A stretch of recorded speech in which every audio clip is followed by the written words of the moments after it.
Chaguchut, Lum Kokamal, we Kokamal, Tell Longa Chagucho, Del Garamam, Telegunga Telepu, Belto, Chadak, Pakon, Ramamane.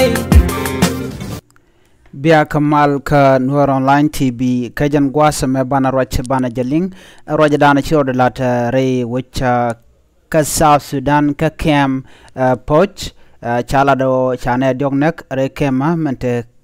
Re which ka Juba ne diok to shigates nien waka kurama toka kam gang ne kene gani tichinyin ajele dan balinga jan gwasme gorejin bi nyogane ko kien bana show ka mandana gor kono banar ke jan gwasme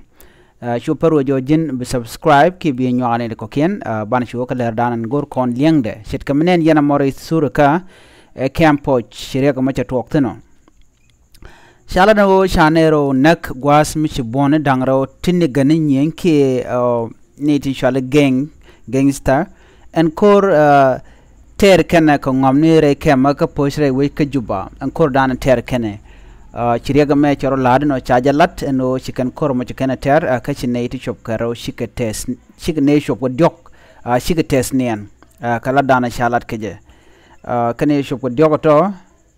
Shiga Tesnian, Ramishali, Mayin Malwal, Shalano Shanero Nak, Ramkel Takerun, well Barrow, Karamadian Takerun, well Dish, Kandial Waka Dol, Canadian Conan, Kanaram and Diodian, and me and Yalwa Dol, Canala, do no Chalana Janono.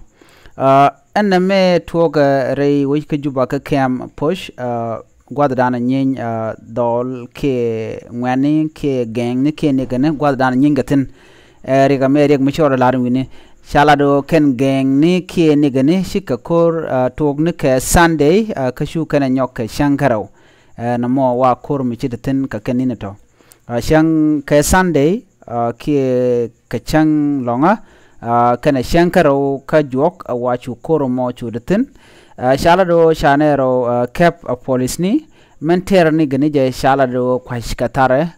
kwa dung nyet wala dung taba telarama ngai tare chalano ken chicken korma chicken ter chalado ramkel ngoda kana ne cap cha kem ne nero ramkel mugejen wo take a tit ka mandana to kare wish and winnie ka kor nigana no mone chalado kan godan tetin kana jek duno chanero cha cap ne me jere ga dan chore latre wujen wini ala kem dara gwas mi luno shina de nyinten mulodoro ka kwiko en kem wona lwangro dinten gwade dane shikor mecha to ko je shina chuten ko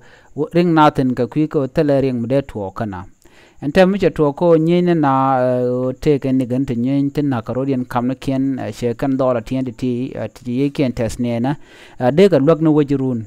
Ramanturun ka well di Karamturun well barrow ne talk ka guard long can aid tiana and a me go gwin mugwa come on a gun ko they can guard they can ka calf de ram da rammo da gada keva ko en guaran longa gade longa jaka kap kam ci gad mi she lok dere jayen namo jen dob dan la gala ka ganga ke ja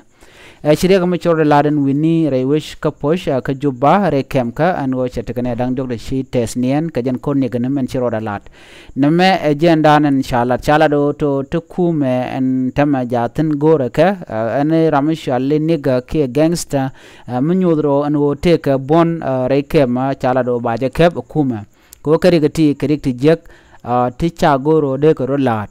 namo ekel mi jega long mi cha lat re kem ka en wini na me jele dan di linga jan gwasme mi jiram jidit jin bi goro be nyone ko ken lerme ko ba shob gande ko ken jen le di linga jan gwasme bi atakamal bye bye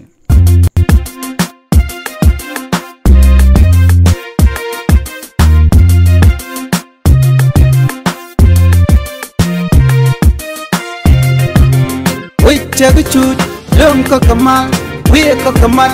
Tell Longa Chagucho, Del Garamam, Telegunga Telepu, Belto, Chadak, Pakon, Ramamane.